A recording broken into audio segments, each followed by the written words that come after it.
Tegeñen ko district jogiiɗo secteur ji jeetati ko kilométre ji jeɗɗi woni hakkunde maɓɓe e sous-préfecture Kouramangui on. Tegeñen no jogii jamaaji buy gila e fayɓe sonnaaɓe sawɓe e bambuɓe wattodade e nayeɓe. E hakkundeji maɓɓe no woodi nawnuɓe tawata fii ñawndigu maɓɓe ngun ko matumɓe seppa kilométre ji jeɗɗi si ɓe hewta e suudu ñawndordu ɓurduɓe ɓadade ndun. Jama Tegeñen no wondi e sattende moolanande ko tawi kon ɓe ala suudu ñawdirdu district maɓɓe on fof. Sawɗo e jibinowo ko tuma seppi kilométre ji jeɗɗi si heɓa lekki holli ɓe sonnaɓe ɗo. Meɗen tampi sawɗo yahay kilo jeɗɗi si heɓa lekki, heɓowo yahay kilo jeɗɗi si heɓa lekki, wonde men heɓata wata ko motoji ɗo e on tewtoyata tampi. Ɗo hora meɗen faala wallede no min hoɓira hôpital ɗum ɗon nafay men, walla ɓe guure amen, walla fayɓe amen, walla hoɗo gon fof. Woɓɓe ɓen ɓe tampay ɗo ha tawa hay moto nodda ɗo fi taxi moto ta moto ala ka rewa hakken ko lawol ngol woni moƴƴa tawntino geƴƴade wona e saabu ko soñji onti koɓe wallito men fi moƴƴa men heɓano men ñawdora hiwana men nawnaje ɗen ɓe walla men kadi men heɓa lawol e ndiyam. Modi yero koyɗe maɓɓe ɗen no ɓuuti ɓe holli ɓe wawata seppude kilométre ji jeɗɗi fi hewtugol ka suudu ñawdirdu. Yero Numu Diallo 7 kilo on ɗum ɗon no woɗɗanimmi koyngal angal ko ngal ɓuuti ɗo ni joni hitano labtano no ɓattino men no ɗo no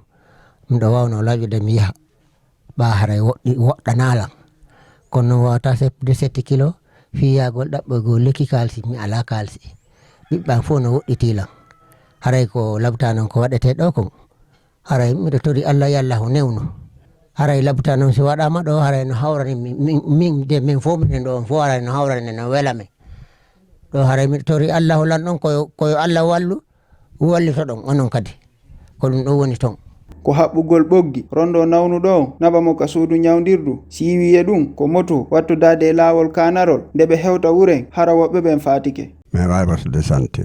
ɓeyɗo hay min tigui watuma kotirago naw tension nanguimo ɗo ko ɓoggi mi wanno min rondimo ha men naɓi laɓe o komi hewta laɓi tawi o fatiki wonɗum ɗo fof ko angal poste de santé o amma amen kadi yahi ɗo ka fita ɗon kadi yani ɗo heeli on kadi min rondinomo men naɓi ha laɓe lebbi jeeɗi miɗe wondi makko ton wonɗum ɗo fof ko angal centre de santé haala ɗo simin heeɓi ɗum ɗon re meɗen du'i meɗen welti ko 7 kilométre ɗum hakkude amen o poste de santé on ko Kouramangui centre o woni hay so reedu muusiɗo goɗɗo joni ɗo mi ƴetto men aɓa ka poste de santé o woni ɗon haray o lanni tampude siko jibinɗo kam siko mo gata muusi kam ɗum ɗon haalaka ɗum ɗon haray ko waɗogol ɓoggi rondomo nawa wono ka o secteur Aygel ɗo wono on ɗon fello ngon haji ko tata rondimo ɓe watama ɗumannade ko ɗiɗo ƴetta seeɗa ha ɓe ƴaha fello ngon ko nder sattede men wondi ɗo meɗen toriɓe ɓe wallita men min heɓa poste de centre de santé